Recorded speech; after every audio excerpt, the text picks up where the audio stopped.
Raba tompoklasy tompoko vavy tonga eto amin'ity sehatra fa makafakana politika ity indray isika. Ny havanareo le tombo ali no hiaraka makafaka izany aminareo. Mandroso ary tompo.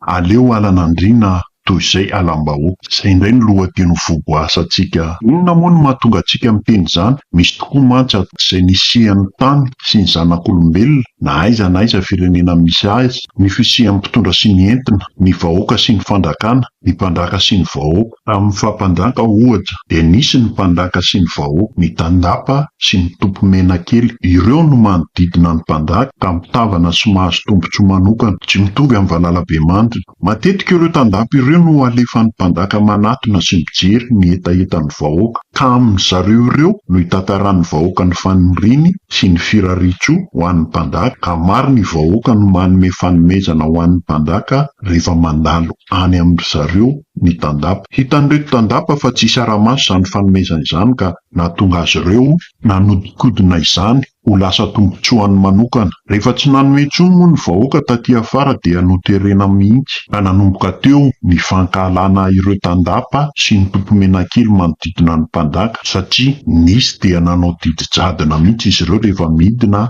any amin'ny vahoaka, ka tereny andoha etra ny vahoaka no tereny ampitombo ny varomena ny mpandraka. Izany dia tamin'ny andron'ny fahampandraka no niseho. Zavatra hafa koa no ambarany any an-dapa rehefa mihaona amin'ny mpandraka izy. Dia notohizany ireto olona manodidina ny mpitondra ny fanisantsaina izany fomba izany ato izao. Azo tombotsoa amin'ny fitatazana rahan-kena amin'ny filoha ry zareo, dia ny vahoaka no atao tsinotsinona. Tsy mba azon'ireto manodidina izay mpitondra ireto ve ny miteny amin'ny filoha hoe tena mijaly ny vahoaka, efa tena mantsaka tsy afaka ny andro vahaolana pitsolava. Ny andro zareo vahoaka mijaly ireo dia ny mba hanana ny asa mahavelona azy, ny sakafo ampidirina ao am-bavany, mba sahaza sy azo ny fidiram-bolany. Izany no ilainy sy tadiaviny, izany no mba katsahiny sy andasany aminareo ireo. Indrisy anefa fa ny arinanareo sy ny vozonareo no mitombo. Ary ny filoha aza dia fahananareo lalitra hoe aza matahotra ianao fa milamina ny vahoaka na misy mitabataba aza.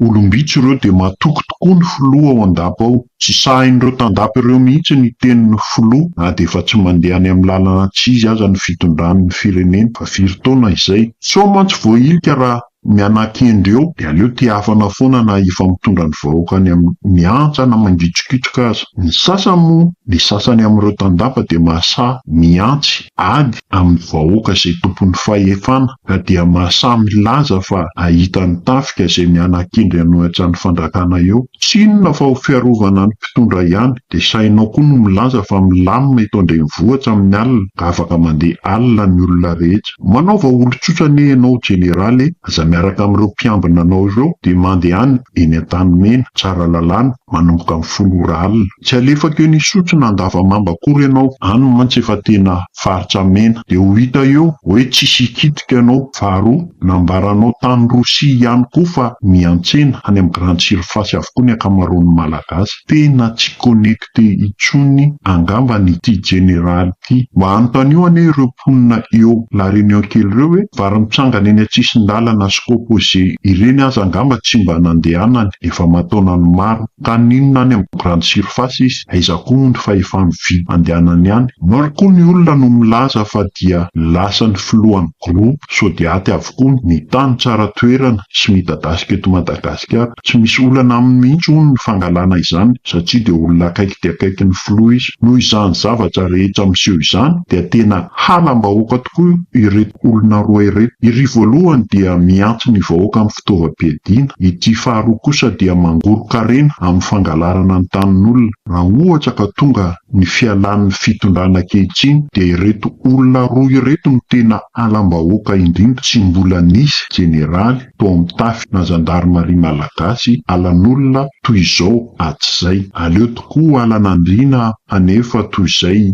halam-bahoaka. Izay indray no azontsika ambara momba ny lohatenim-baovaontsika androany. Mandra-piona vetivety indray tompo.